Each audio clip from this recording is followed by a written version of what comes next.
بسم اللہ الرحمن الرحیم نحمدہ ونصلی ونسلم علی رسولہ الکریم اما بعد ثم انہ ذکر امثلۃ العلل المذکورۃ علی ترتیب ذکرها فی البیتین۔ سبق نمبر 51 ہے شرح جامی کا، اور یہاں سے مصنف رحمۃ اللہ علیہ بیان جو فرما رہے ہیں اسباب تسعہ کی مثالیں بیان فرما رہے ہیں۔ مثالیں دی ہیں یہاں پر، عمر دی ہے مثال عدل کی، اور یہ عدل تقدیری ہے،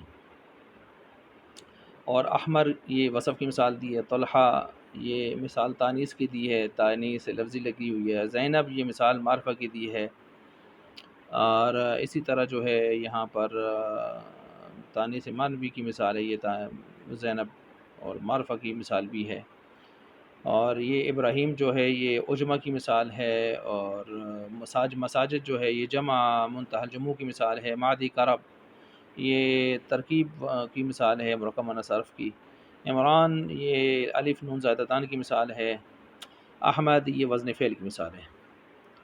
اچھا جی، اب یہاں پر یہ یاد رکھیں کہ ایک چھوٹا سا سوال، اس کا جواب بھی ہے کہ ماتن نے جب طلحہ کی مثال دی ہے تو طلحہ تانیث لفظی کی مثال بھی بنتی ہے اور ساتھ معرفہ کی بھی، تو معرفہ کے لیے الگ سے زینب کی مثال کیوں لائی ہے؟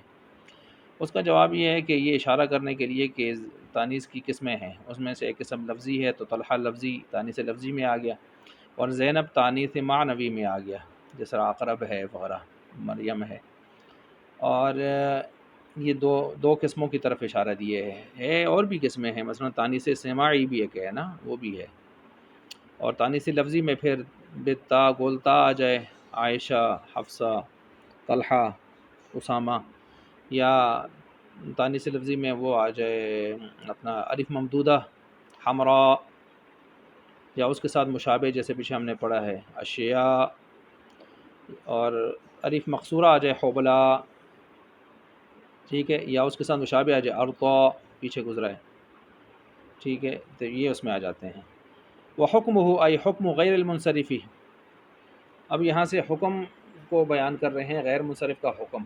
حکم کا مطلب بہت سارے معنی پیچھے ہم نے پڑھے ہیں، ان میں سے ایک ہے اثر مرتب، یہاں اثر مرتب کے معنی میں آتا ہے، پیچھے ہم نے حکم کے 4-5 معنی پڑھے تھے، ان میں سے اثر مرتب یہاں پر مراد ہوتا ہے تعریفوں میں، جب یہ حکم آ جاتا ہے اس ترتیب سے، ٹھیک ہو گیا۔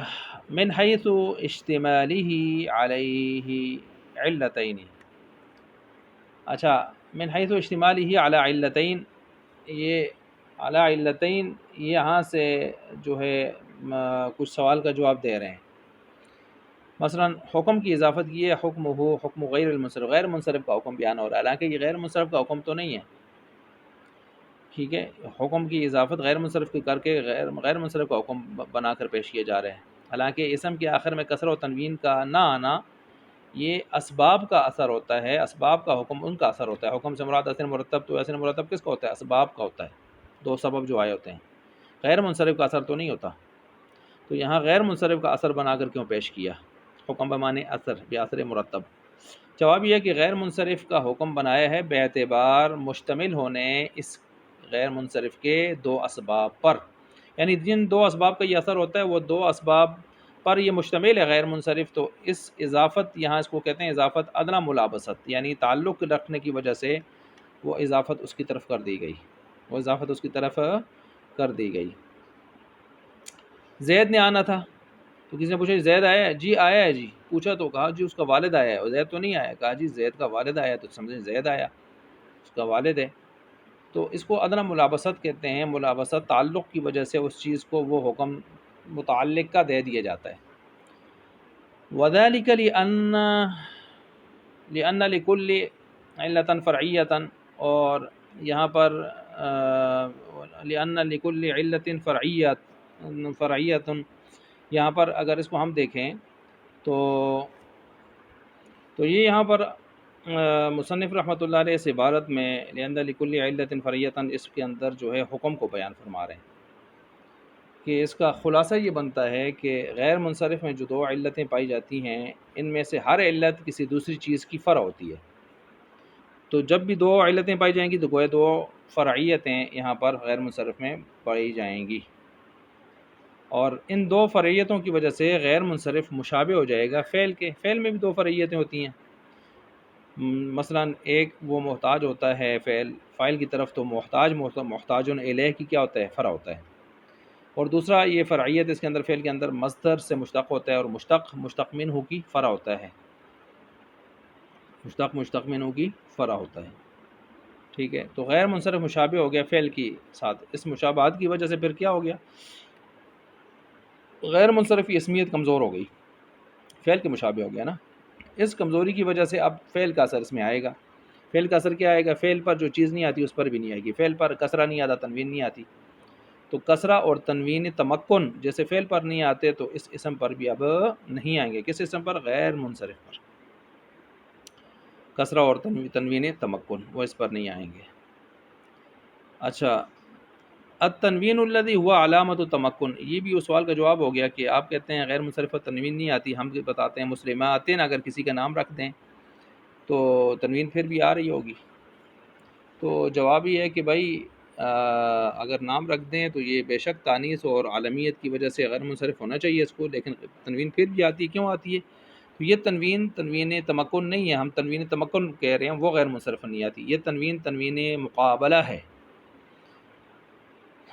جمع مذکر سالم کا جو وہ نون ہے نا، اس کے مقابلے میں یہ نون کے مقابلے میں یہ آئی ہوئی ہے، تنوین مقابلہ. تنوین کی 5 قسمیں ہیں نا، مقابلہ، تمکن، تنکیر، ترنم، عوضی. تو یہاں پر تمکن ہماری مراد ہے، آپ نے جو پیش کی ہے وہ تنوین مقابلہ ہے، لہٰذا وہ آ سکتی ہے، اس کا مسئلہ نہیں ہے. ٹھیک ہو گیا.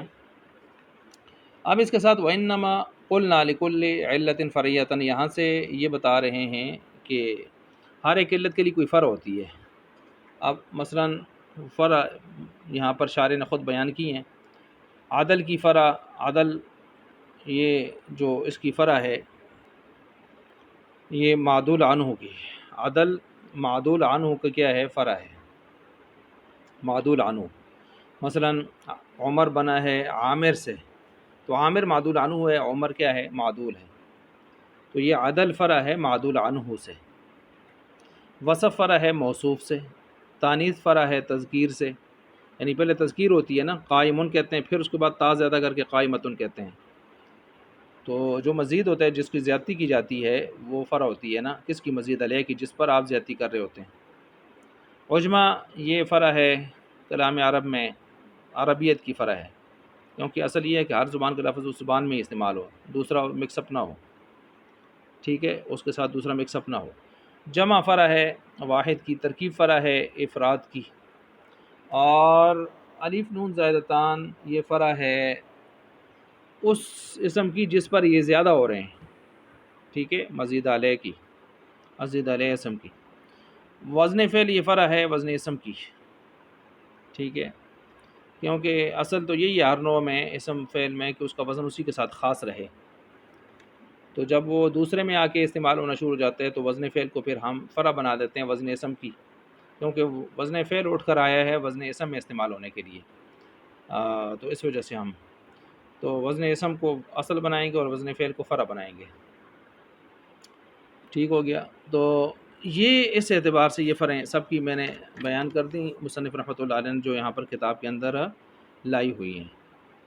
تو بہرحال تانیث فرع ہے تذکیر کی نا، تو میں خود ہی انہوں نے وجہ بھی بتا دی کہ پہلے قائمن ہوتا ہے، پھر تا لگا کے زیادہ کر کے ہم اس کو بناتے ہیں قائمتن. تو قانون یہی ہے کہ مزید فرع ہوتی ہے اور مزید علیہ جس کے اوپر زیادتی کی جاتی ہے وہ کیا ہوتا ہے؟ اصل ہوتی ہے.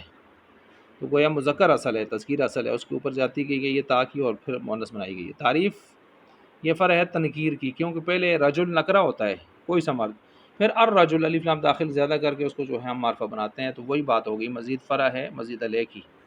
ٹھیک ہے. اور عجمہ فرع ہے عربیت، کیونکہ عجمی زبان کا لفظ کلام عرب میں استعمال ہو رہا ہوتا ہے، اور اصل یہی ہے کہ ہر زبان میں کہ اس کے ساتھ کسی دوسرے لفظ کی ملاوٹ، زبان کی ملاوٹ نہ ہو. جب عجمی زبان کا لفظ آ کے ملاوٹ کرتا ہے، ملاوٹ پڑتی ہے اس میں، تو یہ خلاف اصل ہوتا ہے، اس لیے ہم اس کو فرع بنا دیتے ہیں اس عربیت کی. وزن فعل وہ اس کے بارے میں بتا دیا کہ اسم فعل 2 انواع ہیں، ان کی الگ الگ قسمیں وزن ہیں.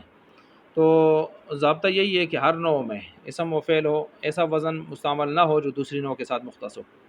اور جب اسم میں وہ مستعمل ہوا فعل کا مختص وزن، تو گویا اس نے اپنے حد سے اعتدال جو ہے تعدی کی اور آگے بڑھا، اس میں اسم کے اندر آ گیا، تو اسم تو اثر رہا اسم کا وزن، تو وزن فعل یہ اسم کے وزن کے لیے فرع بن گیا، یعنی اسم کا جو وزن ہے وہ اصلی رہا اور وزن فعل فرعی ہو گیا، وہ باہر سے آ کے اس میں داخل ہو گیا نا۔